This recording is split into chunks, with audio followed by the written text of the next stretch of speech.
I didn't understand why her father kept her locked in that rundown shed in the woods. When I first saw her chained in that musky place, I was too drunk to figure it out. If only I had paid attention, I might have been able to save her. Judging by the dozens of missed calls on my dying phone that afternoon, high school officials had informed my mom that I had skipped again. My friends and I had something more important to do than calculus, getting shit-faced drunk in the woods behind the school.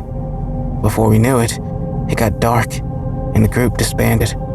In my drunken haze, I must have taken a wrong turn, because I wound up deeper in the forest, where I came across a lone shed. As far as I could see, it didn't belong to any home or cottage. It was just there, in the middle of nowhere. A hunter's hut? I wondered. No. What the hell would they even be hunting here? Groundhogs? Stumbling forward, I began hearing sobs escaping through the cracks of the old wooden structure. They were definitely the cries of a human girl. My head spun in a pleasant buzz, turning a simple walk into an awkward, zigzaggy trek.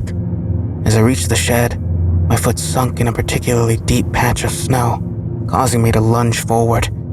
My hand rose toward one of the walls for support. It went right through the wood, the plank disintegrating into soft mush, like a soggy piece of bread. Gross. After steadying myself and wiping my hand on my pants, I peered into the hut through the hole I'd just inadvertently created. It was blurry inside, though that was probably due to the alcohol in my system. I squinted to try and make out shapes through the darkness, but it was almost impossible to see. If I hadn't heard another whimper, I might have missed her entirely. There was a girl, maybe 5 years old, curled up in the corner. Her arms and legs were bound in thick iron chains, which rattled as she desperately pawed at a stuffed bear just out of reach. She looked up, and for a brief moment, our eyes met. I could feel her fear and sorrow. It was chipping away at my heart. Through her messy, curly black locks of hair, her lips stretched into a shy smile. She was covered in filth, but seemed otherwise healthy. What kind of sick monster can do this shit to a kid? I wondered. Hey, I called out, still wearing a solemn smile. She stretched an arm towards me, but the chain held it back. She didn't speak, but her hopeless eyes told me all I needed to know. I'll get you out of here, I promised. I staggered to the door, reaching for the handle. I pushed and pulled, but the damn thing wouldn't open. The simple latch might have been too much in my drunken state. Returning to the window, I waved to get her attention. I'm gonna go for help, I said. I promise. I'll get you out of here. I ran straight for the nearest squad car as soon as I returned to civilization. My first mistake was banging the passenger window frantically to get the attention of the cops inside. My second mistake was screaming profanities at the cops as they tackled me to the ground and cuffed me. Why couldn't I have calmly just gone up to them and explained the situation in a rational manner? I could have feigned sobriety. It obviously would have worked out better. Instead, I acted like a weird drunken teenager, cussing up a storm and making insane claims that I'd come across a psychopath's murder hut. I was arrested for drunken and disorderly conduct. Well, fuck, I murmured as my jail cell locked shut. Sober up, kid. We'll call your mom to pick you up in the morning, said the officer. I'd just gone from trying to free an imprisoned child to winding up just as locked up as she was. Eventually, I dozed off on an uncomfortable metal bench in the back of the cell. In the morning, I was awoken by the sound of jangling keys. The prison guard unlocked my cell and led me to the main desk. I looked around for my mom, but she was nowhere to be seen. So, I just get to go home now? I asked. Yeah, he answered, barely paying attention to me.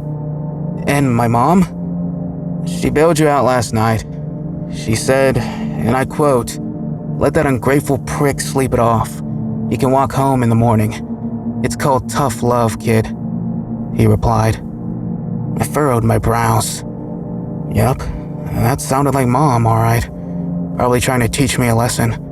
Like that time she made me watch a Scared Straight marathon after I was caught shoplifting.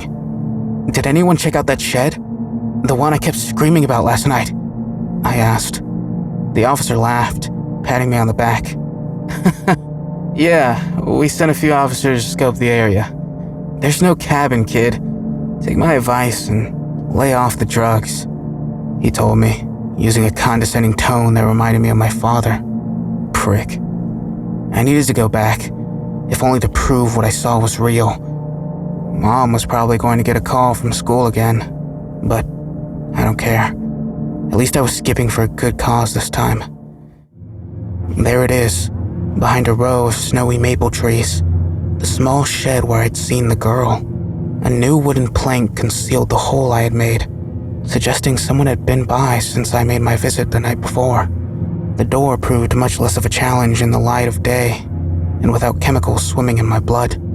I was amused by my own inability to complete such a simple task while under the influence. The door scraped along the snow-covered forest floor as I pulled it open. Sure enough, there she was, the girl I'd seen. Somehow, despite her awful situation, she was fast asleep under a thick blanket. She looked so peaceful that I decided not to wake her up. The door to the claustrophobically small shed closed behind me with a click. It was warmer than expected inside the cracked structure, roughly the size of 4 office cubicles. The shed was full of oddities, such as an army of broken garden gnomes, bags of seashells, and old store signs, as well as normal shed stuff, like wheelbarrows, shovels, a car tarp, toolboxes full of rusted equipment, and a lawnmower. The weirdest thing of all was the net stapled to the ceiling. It wasn't a cheap little bug net either. It was the kind you see on fishing boats, a big, thick net capable of holding thousands of unruly sea creatures. As far as I could tell, it served no purpose other than to freak me the fuck out. The girl stirred, her soft brown eyes opening. She immediately reached for her teddy bear, but it was still too far away. She pulled on her chains to no avail. There was little to no slack, especially on the ones around her ankles. I picked the teddy bear up and handed it to her. An overwhelmingly happy smile was given to me as reward. How could she be so upbeat after all these horrors she's endured? "I'm going to get you out of here," I said. Kneeling down in front of her, I fiddled with the cuffs on her wrists. Unfortunately, lock-picking was a skill I'd only learned in video games. Try as I might, I couldn't get them undone. Okay, no problem, I thought. Maybe the chains were attached to the mushy, rotten, decomposing walls. Surely I'd be able to break the wood to free her. I pulled off her blanket to reveal a concrete slab from which the chains emerged. It looked as though they'd been molded right into the block. I needed to use a different strategy. "What's your name?" I asked as I examined each link for signs of weakness. She didn't answer. Instead, she just smiled and hugged her bear. "Well, my name's Adrian," I told her. I was really counting on finding rusted links that I could break off, but had no such luck. Unlike the other objects in the shed, the chains were in pristine condition. If I wanted to break them, I was going to have to use some tools. I rummaged through the toolboxes for anything that might do the trick. I hammered. I sawed. I wrenched. But it was all in vain. All I had to show for a morning's worth of work were a few scratches on a single link. The chains were simply too strong. The girl silently watched me work. Every now and again, I asked her questions. Her favorite color, TV show, superhero. She only ever smiled to acknowledge my question, but kept her lips sealed shut. An animalesque whine escaped her lips while I was in the middle of sawing the chain for the 5th time. Half its teeth had broken off in the process, but I had stubbornly continued my work. I stopped for a moment and listened, only to hear footsteps approaching. She pointed to one of the corners of the shed, as though telling me to hide. Like a cockroach, I scurried into the darkness, hiding behind the garden gnomes. One of them glared at me with his beady little eyes. "The fuck you looking at?" I thought. A pair of feet came into view. I was half expecting him to look like a flesh-eating lunatic of some sort, but What I saw was a middle-aged man, dressed quite plainly. He shook snow off his salt and pepper hair and closed the door behind him. There was a picnic basket nestled under his arm, which he sat down next to the girl. "Lunchtime, Emma," he announced, his voice strangely mournful. He pet the child's head, and to my surprise, she didn't recoil in terror. Stockholm Syndrome? I theorized. The man began to pull out a variety of lovingly prepared food items, heart-shaped sandwiches, a bowl of warm soup, colorful fruit kebabs, and even a cupcake for dessert. He took great care in hand-feeding her the meal he'd made. As I lie there, watching the scene unfold, he gave me the impression more of a loving father than that of a murderous child abductor. My stomach gurgled hungrily at the feast, but I tried to will it to stop, for fear that it would give me away. I couldn't help Emma if I got caught and chained up next to her. Once she finished the meal, he put everything back in the picnic basket and gave her a toy truck. "I'll be back in time for supper, honey. Be good," he murmured, kissing her forehead. My face twisted at the sight. How could someone be so delusional? I stayed hidden long after he'd left the shed, just in case he'd come back. Eventually, I crawled out, my stiff neck crackling with relief. Emma was playing with her new toy, a happy smile on her face. My afternoon was spent much like the morning, hacking away at the chains to no avail. As supper drew near, I became increasingly nervous. I knew her father would return soon, and I needed to get home. I had to make a tough call. "I'll be back tomorrow, okay?" She smiled and nodded. I hated the thought of her spending the night alone, but I had to go. There was no other choice. I had only one mission when I got to school the next day: break into the janitor's closet where he kept the lock cutter.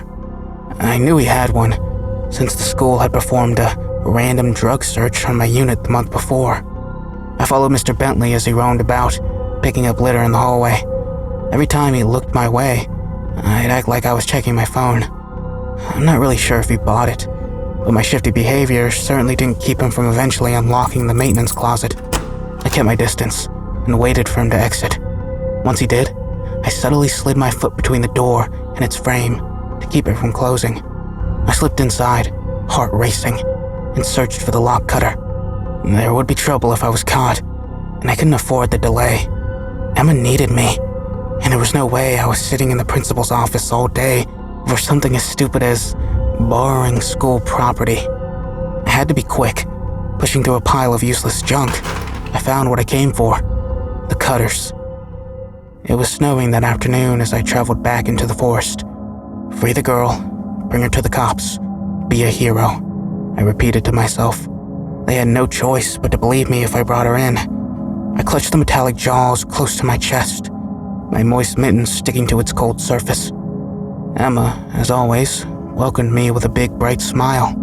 "This time, we're getting you out," I told her confidently. I prayed my plan would work as I slid the lock cutter's jaws between her skin and the shackle around it. The cuff was tight, and there was barely enough room for it to fit, but I managed to wiggle it in anyways. Emma looked terrified. Maybe she feared the device was going to cut her hand off. "Don't worry, this isn't gonna hurt," I reassured. "On the count of 3, okay?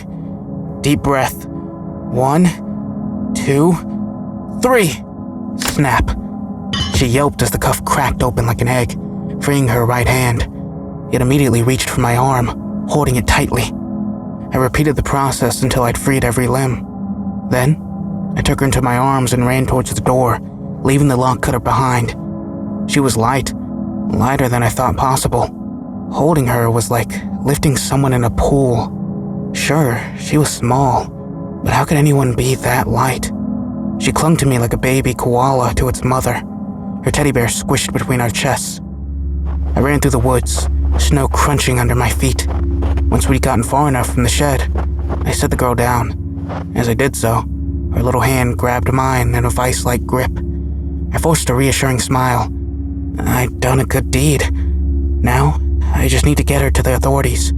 Child Protection Services, the cops, anywhere that could keep her father away. And I would have. I would have gone straight to help.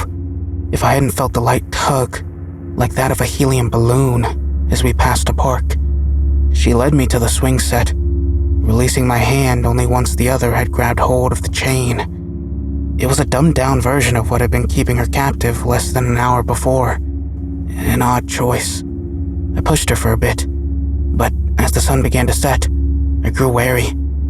Her father had surely returned to the shed by now and realized she'd escaped.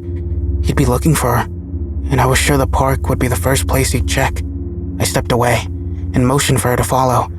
Instead, she clung to the swing set, her body trembling, a single hand outreached toward me hesitantly.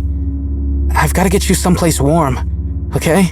Come on, we can't play anymore," I answered. She shook her hand, insisting I take it. "Fine," I grumbled. I took her hand half-heartedly, but the strength with which she held it made me realize she felt safe with me. I smiled and squeezed her tiny, delicate fingers.